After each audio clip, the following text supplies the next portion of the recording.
Assalamualaikum warahmatullahi wabarakatuh. Bismillah, alhamdulillah, wassalatu wassalamu ala rasulillah Sayyidina wa maulana Muhammad ibn Abdillah.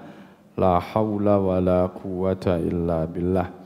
Qalu subhanaka la ilma lana illa ma 'allamtana innaka antal alimul hakim. Qala rabbi shrah li sadri wa yassir li amri wahlul 'uqdatam min lisani yafqahu qawli. Amma ba'd, hadirin jamaah rahimahumullah. Monggo kita lanjutaken ngaji kitab fikih Bulughul Maram saderengipun kita maos Fatihah ingkang kita hadiahaken dhumateng Kanjeng Nabi Muhammad sallallahu alaihi wasallam. Nomor kali kangge musannif kitab ini Syekh Ibnu Hajar Al-Asqalani yang ketiga untuk hajat kita semuanya.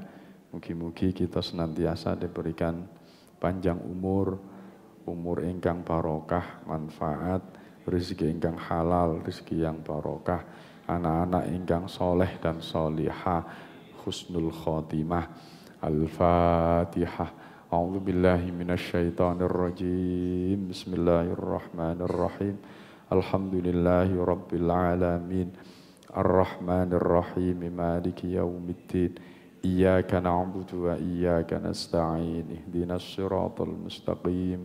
Siratal ladzina an'amta 'alaihim ghairil maghdubi 'alaihim waladdallin. Amin. Bapak Ibu ingkang sami minulya, panjenengan niki termasuk terkategori orang yang terbaik ya. Kenapa? Ada hadis yang mengatakan min husni islamil mar'i tarkuhu ma la ya'ni.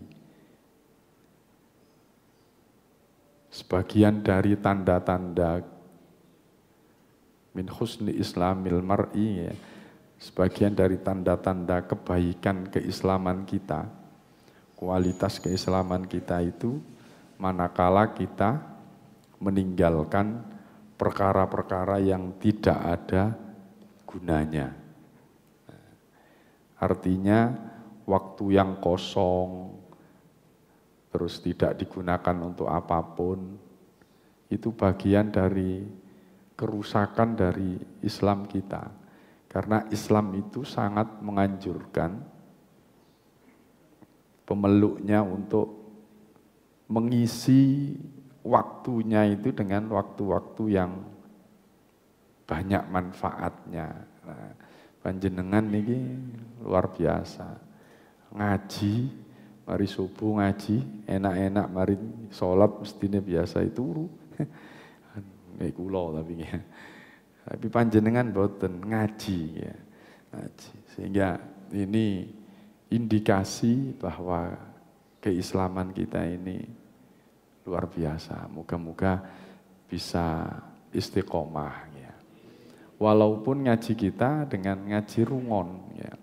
Tapi minimal ngaji rungon itu kalau memang yang kita kaji itu adalah amaliyah harian, langsung kita lakukan biar tidak lupa.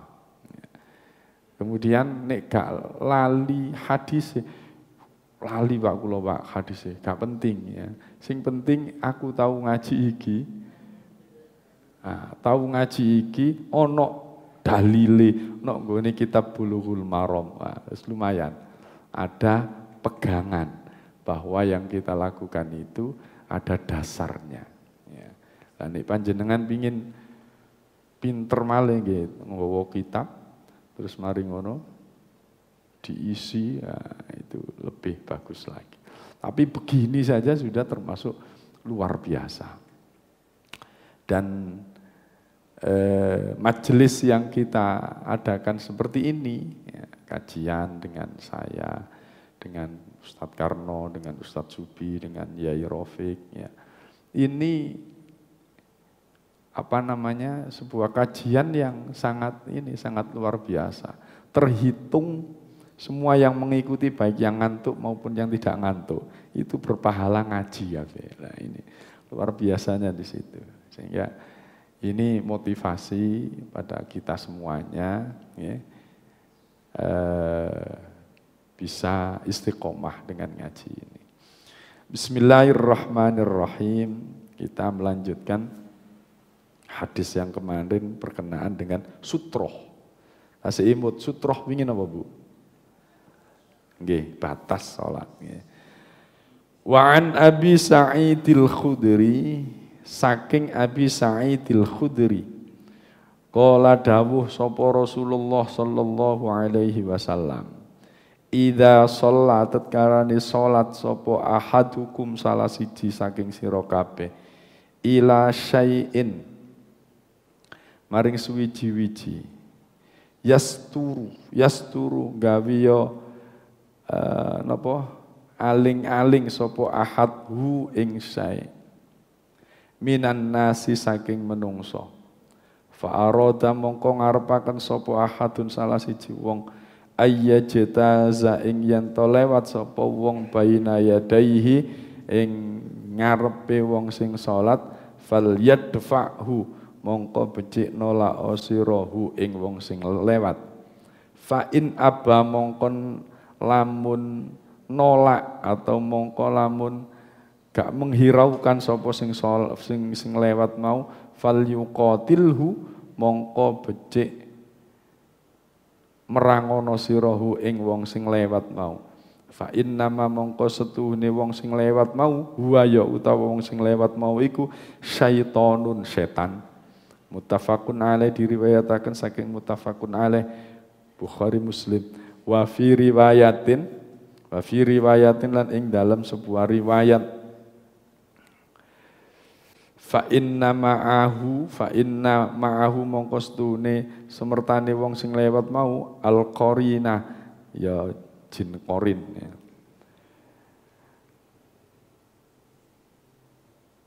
Wa an Abi Sa'id al-Khudri diceritakan dari Sa'id al-Khudri qala Rasulullah sallallahu alaihi wasallam Rasulullah bersabda idza shalla ahadukum ila syai'in yasturuhu minan nas apabila salah seorang di antara kalian salat dengan menghadap ke arah sesuatu yang menghalanginya dari manusia fa arada ahadun ayyajtaza baina yadayhi falyadfa'hu lalu ada seseorang yang hendak lewat di depannya maka cegahlah fa in abba falyuqatilhu apabila ia enggan maka perangilah fa innama huwa syaitonun karena ia tidak lain adalah setan.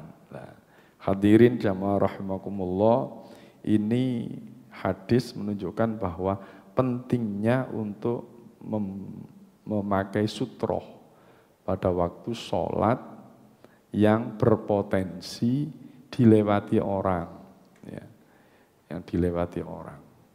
Bahkan sebenarnya ya jamaah ataupun sholat sendiri berpotensi dilewati orang atau tidak itu memang lebih baik kalau tidak boleh dikatakan wajib itu menggunakan sutroh.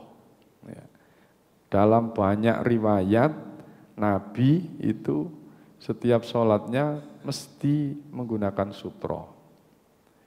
Saya baca dari beberapa sumber itu bahkan Nabi itu sutrohnya macam-macam. Kalau kemarin kita baca sutroh yang kita pakai apa saja Bu, Pak? Apa kemarin? Pelana kuda. Pelana kuda yang di belakang. Artinya ukuran sutroh itu setinggi pelana kuda yang belakang itu. Sekitar 2/3 dhira'. 2/3 sak dhira' ini sak menten. 2/3 itu ya 40 sentian lah. 40 cm. Ditaruh di depan. Mending ditaruh sebelahnya sedikit. Kalau Imam As-Sun'ani ojo lurus di tengahnya. Lebih baiknya di sebelah kanan atau sebelah kiri sedikit sebagai penanda bahwa orang itu sholat. Orang yang mau lewat faham kalau dia sholat sebelahnya. Untuk apa? Nah, ini hanya menghindari saja bahwa koyok apa itu nyembah apa sutroh mau ya, itu taruh di sebelahnya. Itu pendapatnya Imam As-Sun'ani dalam kitab Subulus Salam. Ya. Kalau tidak bisa demikian, Nabi pernah menggunakan dengan tombak. Ya. Ketika Nabi sholat Id itu beliau dibawakan oleh sahabatnya tombak, di depannya diberi tombak. Kemudian sholat. Kemudian ada lagi riwayat Nabi itu pernah sholat ini apa namanya?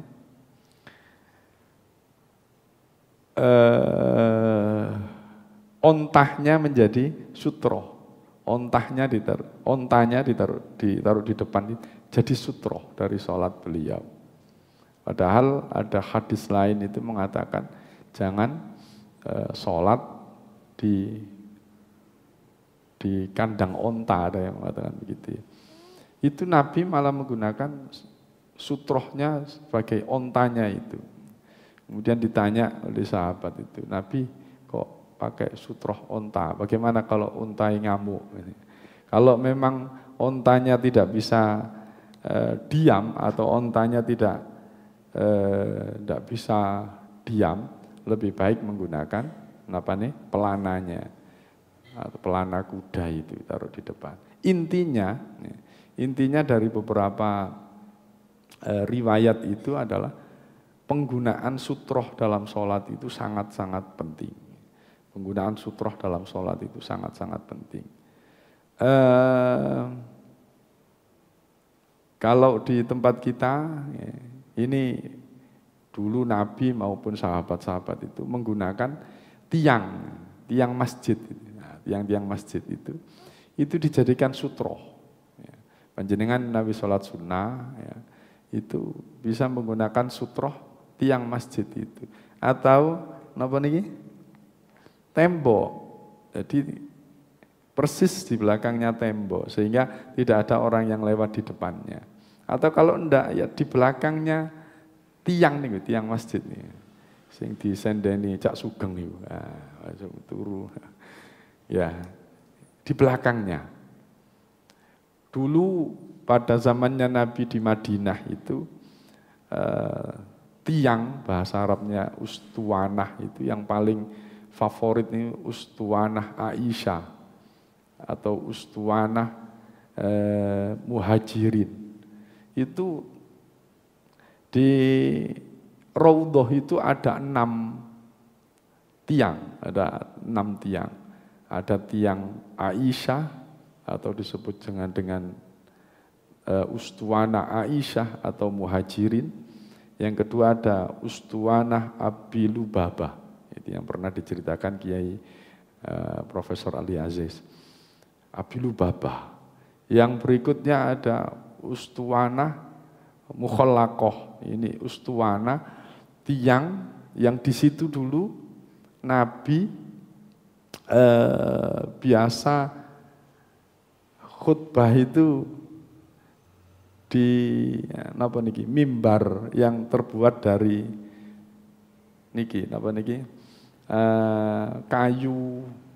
kayunya kurma itu. Terus kemudian Nabi tidak menggunakan itu lagi, dan kayu kurma itu terdengar menangis karena menyesal, ya Allah saya ditinggalkan ini. Akhirnya Nabi berdoa di situ. Jadi ustuwanah atau tiang-tiang itu dari dulu sudah sering dijadikan sebagai sutroh.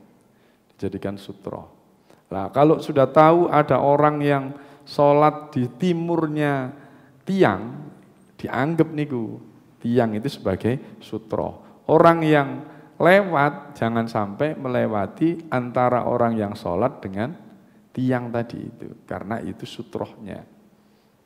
Larangan itu kenapa? Karena seperti hadis yang kemarin, melewati orang yang sholat, di depannya orang sholat, itu dosanya luar biasa. Lebih baik kita ini menunggu, jangan lewat dulu sampai 40 tahun, daripada kita mengganggu orang yang sedang sholat. Nah, itu keterangannya lebih penting memang kita menggunakan sutroh itu sebagai upaya agar sholat kita bisa khusyuk, tidak terganggu oleh orang yang lewat. Fa'arada ahadun ayyazdaza baina yadayhi falyadfa'u. Tapi seandainya sudah diberi begitu, orang itu masih lewat saja, lewat aja. Panjenengan stop, diinggirkan gitu. Nemen ae, yo didorong. Ada keterangan yang lain sampai didorong, ya. Sampai didorong. Tapi kalau masih tetap fa'in apa? Falyuqatilhu. Falyuqatilhu ini dulu kalau ngaji-ngaji zaman dulu itu diartikan dengan bunuhlah dia, ya. Bunuhlah dia. Ya. Tapi di pengertian-pengertian yang sekarang ini tidak disebut dibunuh, ya. Tetapi apa? Lawanlah dia. Gitu. Lawanlah dia. Perangilah dia. Maksudnya apa? Ya diusir. Ya, ini gak kena diusir. Yang kun wis mari ya dikandani, dilungguhno. Fa innama huwa syaitonun, maka sesungguhnya orang sing tetap lewat mau iku, dia itu adalah setan. Ya. Ini ungkapan, ya, menungso lewat kok dianggap setan. Nah, ini, ya. Ini akhirnya jadi ungkapan yang biasa kita ungkapkan di tengah-tengah kampung kita. Ini ono wong sing resek meniku disebut napa? Setan. Ya. Padahal aku iki menungso rek mangan sego kok diceluk setan. Lu ternyata ungkapan gini ini dari dulu sudah. Wong sing bewandel, ya. Wong sing bandel, dikandani gak kenek, terus dinasihati gak kenek, wis ditegur bahkan dilawan, sik tetep ngeyel, memang rojo ngeyel. Iku sebutane setan. Setan ini. Tapi tidak ada salahnya juga ya sebutan itu, sebab berdasar gitu. Ada dasarnya, ada yang dicontoh begitu, ungkapan begitu itu. Wa an Abi Hurairah, diceritakan saking Abu Hurairah, anna Rasulullah sallallahu alaihi wasallam qala, sesungguhnya Nabi bersabda, idza shalla ahadukum falyaj'al tilqa'a wajhihi syai'an.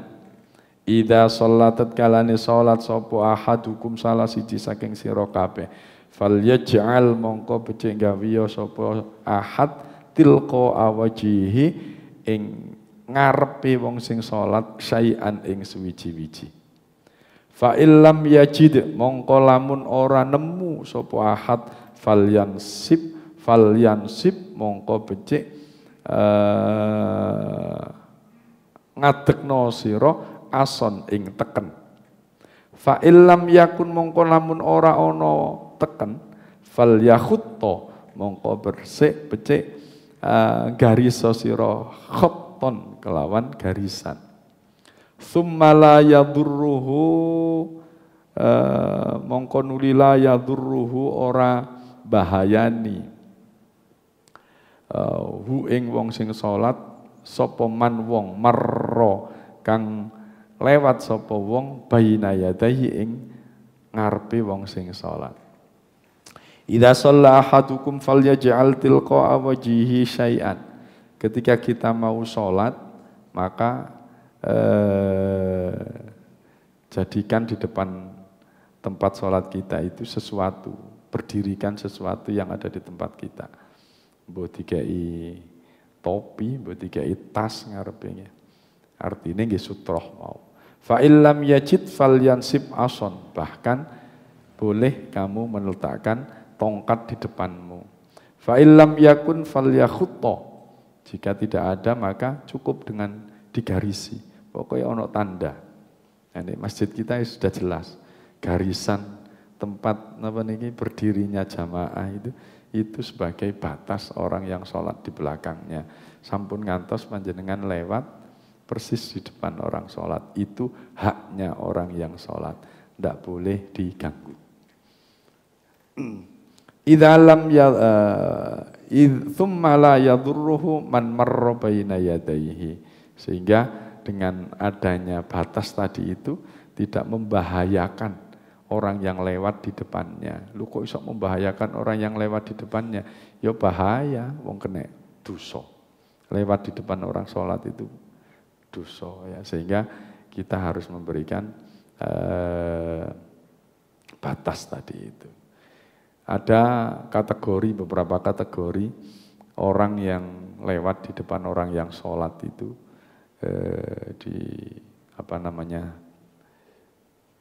Syekh Taqiyul Aid itu mengatakan ada 4 kategori orang yang lewat di depan sholat itu, yaitu bisa jadi orang yang lewat itu berdosa, sementara orang yang sholat tidak berdosa.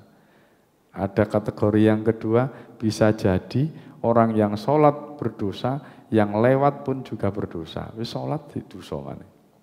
Ada yang ketiga, yaitu orang yang sholat tidak berdosa, orang yang sholat berdosa, orang yang lewat bahkan tidak berdosa. Yang keempat, bisa jadi dua-duanya tidak berdosa. Ini pengkategorian dari Syekh Taqiyul Aid. Bagaimana Pak keterangan 4-4-nya itu? Orang yang sholat ya, di tempat itu memang lewatan banyak orang. Wong ono nggon sing enak, sholat no masjid si ono, lah kok sholat no nggone dalane wong akeh. Nah, walaupun panjenengan gawe napa wau sutro ya, walaupun panjenengan gawe sutro, orang sampai tidak bisa lewat di situ, yaitu bisa jadi orang yang sholat itu berdosa karena mengganggu haknya orang lain, Ya. Loh, kok ini Pak apa namanya? Apa ada begitu itu? Enten ngoten niku. Kereta api lagi lewat, saking khusyuke ya. Kula niku nek mboten salat kali ngadeg niku mboten sekeco. Dadi salate nek nggone dalane lewat tengah-tengah kereta niku kabeh salat jamaah, ya Allah. Sampai haknya orang lain diganggu. Nah, orang yang seperti ini bisa jadi dia berdosa karena menghalangi haknya orang lain, ya, haknya orang lain berdosa. Terus kemudian kalau yang sama-sama sama-sama tidak berdosa bagaimana Pak? Sama-sama tidak berdosa, yo gak lewat kuno ya. Ada lewatan yang lain kok si lewat tok kuno itu berarti yang berdosa ya.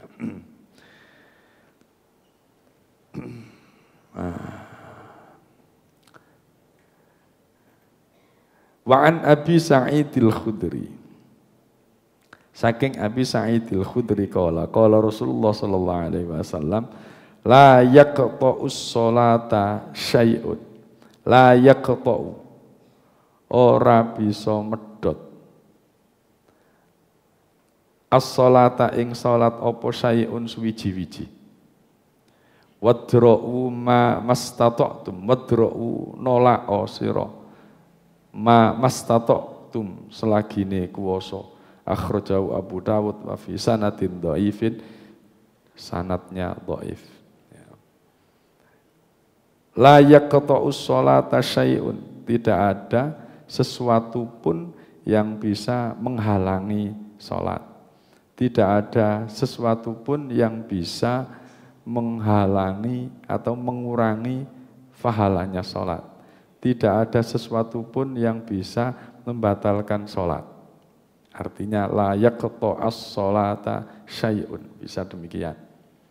Wadra'u mastata'tum, dan kemudian tolaklah sekuatmu, ya, tolaklah sekuatmu orang yang melewati di depan orang yang sholat. Nah, ini disebut hadis dhaif karena ada kontradiksi dari hadis yang kemarin yang kita baca bahwa ada 3 perkara yang bisa mengurangi pahala sholat ataupun bisa jadi membatalkan sholat. Yang pertama adalah perempuan, terus nopo malih wingi ini. Perempuan terus ada 3 perkara. Yang pertama adalah anjing yang hitam, ya. Terus yang kedua adalah khimar, yang ketiga adalah perempuan. Ya. Perempuan, khimar, yang ketiga adalah anjing yang hitam. Itu yang bisa mengurangi pahala sholat kita. Nah, ini kok beda sehingga didoifkan hadis ini. Wadra'u mastata'tum, tetapi kita bisa mengambil yang terakhir itu. Wadra'u mastata'tum, kalau ada orang yang lewat di depan kita, maka sekuat tenaga kita bisa mengusirnya, tapi ya ojo sampai dengan penolakan yang jelek, sampai tidak tukaran. Allah kon kok lewat gini, ya stop ini cukup ya. Itu maksudnya hadis-hadis yang kita bahas.